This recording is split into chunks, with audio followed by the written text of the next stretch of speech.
Intéressons-nous ici au phénomène de surfusion. Alors le phénomène de surfusion, j'en ai parlé en cours. Il s'agit de prendre un liquide et de le porter à une température inférieure à sa température de fusion, mais si vous le faites suffisamment avec suffisamment de précaution, vous pouvez le garder dans cet état liquide, sauf que si vous donnez un petit coup sur votre système, vous avez qu'il y ait formation du solide, d'une germe de solide, et puis à partir du moment où un peu de solide s'est formé, le reste du liquide se dit « Ah bah tiens, c'est drôle, je suis inférieur à ma température de fusion, donc il faut que je me transforme en solide ». Ce faisant, vous avez de l'énergie qui doit être redonnée à l'extérieur, étant donné que c'est une baisse d'énergie, une baisse d'enthalpie lorsque vous vous transformez en solide. Et cette énergie, c'est le liquide lui-même qui le récupère et qui monte sa température jusqu'à atteindre la température de fusion pour laquelle vous avez potentiellement un équilibre. Donc là, le système considéré, on vous dit on prend un récipient calorifugé, dans lequel je mets une masse M de 10 grammes de phosphore liquide surfondu à une température de 34 degrés Celsius. On a T égale 34 degrés Celsius. On a du liquide pour une masse de 10 grammes. Et sachant que la température de fusion normale du phosphore est de 317 Kelvin, donc 317 avec 273, du coup ça fait 44 degrés Celsius normalement, donc vous êtes 10 degrés Celsius en dessous de la valeur attendue pour votre phosphore normal. Donc déterminer la quantité de masse dans chacune des phases. On connaît la température de fusion qui est donc de 317 Kelvin.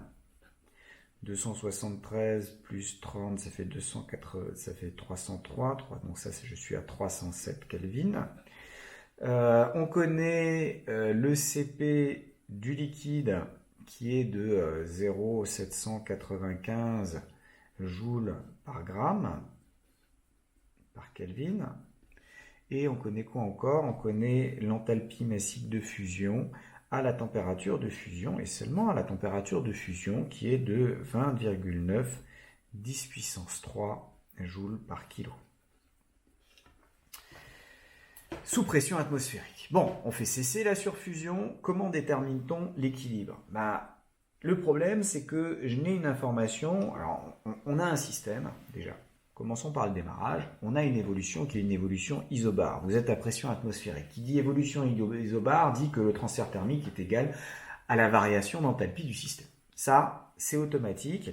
Donc, évolution isobare, ça m'impose que le transfert thermique est égal à la variation d'enthalpie du système. Or, on vous dit que le système, il est calorifugé. Le truc ici, mais on va aussi supposer que c'est vrai pour l'air environnant, et donc ce Q va être égal à 0 parce que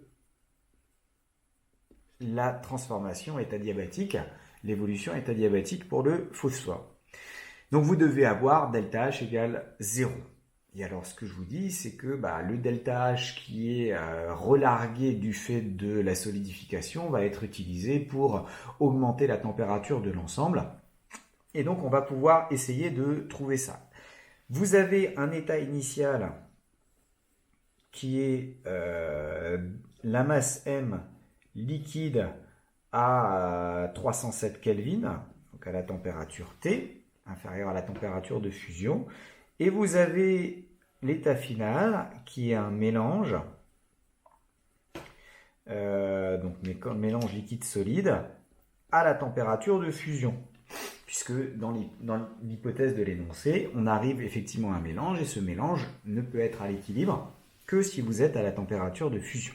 Ce qu'on sait donc, c'est que pour passer de cet état qui est l'état initial à celui-ci qui est l'état final, vous avez une certaine variation d'enthalpie, et cette variation d'enthalpie, d'après le fait que ce soit adiabatique, elle est censée être égale à 0. Et pour calculer une variation d'enthalpie, je suis passé à une fonction qui est une fonction d'état, donc je peux passer par des états intermédiaires, ça fera toujours que des sommes télescopiques avec il me restera juste la variation entre le début et la fin. Donc je vais passer par un état intermédiaire pour lequel, deux états intermédiaires, pardon, un état intermédiaire pour lequel j'ai ma masse liquide, mais à la température de fusion. Donc là, j'ai un delta H1 pour mon premier passage, et je vais avoir un delta H2 qui va correspondre à la solidification d'une partie de mon système. Alors, on va noter M solide, la masse de solide, M solide de solide, et M moins M solide de liquide. Donc, pour solidifier M solide, je vais tout de suite déterminer ça. L'énergie à fournir, normalement pour le liquéfier, ce serait la masse de solide multipliée par l'enthalpie de fusion.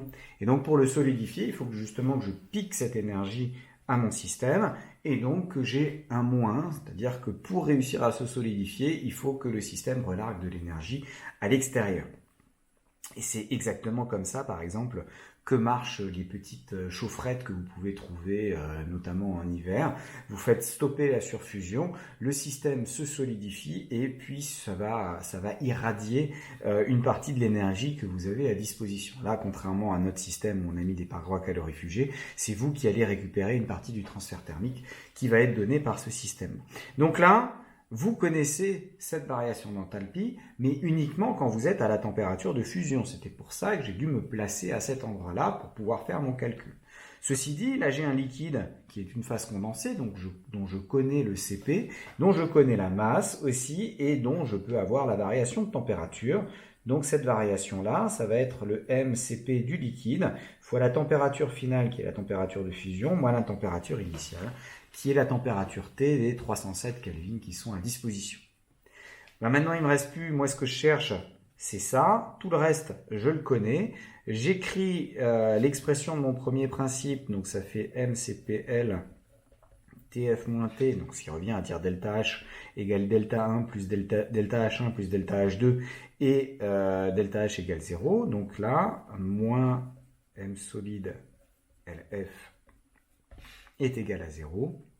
Vous pouvez en déduire m solide, ça va être m fois CPL TF moins T divisé par LF. J'ai tout de suite mis de manière à vérifier l'homogénéité. J'ai une masse, c'est une masse, ça doit être sans dimension. Ça c'est des kilojoules par kilo par Kelvin, ça c'est des kilojoules par kilo, des joules par gramme.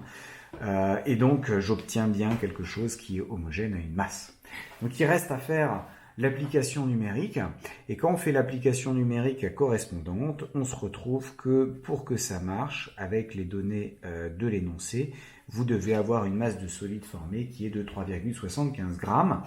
Sachant que vous aviez 10 grammes au départ, bah, c'est cohérent, il y a une partie seulement qui s'est solidifiée, et donc vous pouvez effectivement partir de 10 grammes et en avoir 3,75 à la fin dans cet aspect-là. Alors pour calculer la variation d'entropie correspondante lors de mon système. La variation d'entropie, c'est aussi d'aller de ici à là, et donc j'ai un delta S, sauf que ce delta S, maintenant, j'aimerais bien le calculer. Et pour avoir ce delta S, alors au passage, étant donné que mon système est calorifugé, le delta S va donner uniquement par l'entropie qui a été créée, puisqu'il n'y a pas eu d'échange avec l'extérieur, puisque Q est égal à 0. Donc ce delta S que je calcule, je peux tout de suite dire que c'est l'entropie qui aura été créée, et puis vous vous attendez à ce qu'on trouve une valeur qui va être positive. Et ce delta S, c'est la variation d'entropie lorsque je vais de là à là, plus la variation d'entropie que je vais de là à là. Là, de nouveau, j'utilise le fait que S est une fonction d'état. Et donc, quand je rajoute des états intermédiaires, où qu'ils soient, quand je somme les variations d'entropie, ça va me faire des sommes télescopiques. Et à chaque fois, 2 à 2, ça va se simplifier. Il me restera que la valeur finale moins la valeur initiale. Donc, ce qui m'intéresse. L'avantage, ici, c'est que le delta S1 et le delta S2, ils sont faciles à calculer. Delta S1, j'ai une phase condensée de ces de CV en l'occurrence, mais de CP c'est pareil, donc pour une phase condensée, donc de capacité thermique MCP, dont je multiplie avec le ln du rapport des températures, donc T1 sur TF pardon, sur T. Donc là, j'ai la variation d'entropie pour le premier système. J'ai un système qui se réchauffe, j'ai une entropie qui augmente lors de ce passage-là. Au contraire, ici, j'ai un système qui devient plus ordonné, donc normalement l'entropie devrait baisser, et cette variation d'entropie, c'est égal au delta H divisé par la température. Ça, c'est la relation qu'on a démontrée dans le cours correspondant et qui revient au fait que le transfert thermique qu'il faudrait donner à notre système ici, c'est ce delta H. Et vous voyez que là, j'ai bien une variation d'entropie qui va être négative et qui est donnée par cette expression-là. Résultat, si je rassemble les deux, j'ai du M CP liquide ln de la température finale sur la température initiale, moins M de solide formé, LF, sur la température finale. La température de fusion. Vous voyez que le MLF, je peux aussi le remplacer par ça, et donc avoir une expression, si jamais j'ai pas confiance dans mon application numérique, dans lequel le MCP va se mettre en facteur, ln de TF sur T, moins TF moins T sur TF. Qui est bien un truc positif. Voilà, donc là, j'ai l'expression, on va reconnaître, c'est du ln de 1 moins un truc, et donc on reconnaît l'équation... Enfin, c'est relié plus ou moins à un développement limité de votre fonction ln là-dedans. Donc, si on écrit ça et qu'on fait l'application numérique, on se rend compte qu'avec les valeurs, on a du 3,9 10 puissance moins 3 joules par Kelvin, parce que j'ai une toute petite masse. Généralement, quand on a travaillé avec des entropies calculées, on avait des kilos d'objets, et là on n'en a qu'une dizaine de grammes, donc on trouve quelque chose qui est 100 à 1000 fois plus faible que ce qu'on a l'habitude de trouver. Bon, par contre, on trouve bien que c'est supérieur à 0. Pourquoi ? Parce que la transformation est irréversible. Quand vous avez un système surfondu, de l'eau surfondue par exemple, à partir du moment où elle se transforme en glace, c'est fini. Vous ne reviendrez pas à l'état surfondu sans avoir fait particulièrement attention, réchauffer, fondre la glace, refroidir doucement pour surtout éviter tous les chocs, pour arriver dans cet état surfondu. Voilà, donc ça nous permet de vérifier que l'entropie est effectivement créée lors de cette évolution. Alors par contre, qu'est-ce qui se passe si jamais la masse de phosphore était initialement à non pas une température de 34 degrés Celsius, mais à une température de 17,5 ? Je peux me dire, j'obtiens exactement la même chose. Et si je regarde correspondant avec ce 17,5, quand je fais l'application numérique ici, je trouve une masse qui vaut 10,02 grammes. Ça veut dire que vous avez réussi à solidifier une masse de phosphore plus importante que la masse de phosphore liquide que vous aviez à disposition.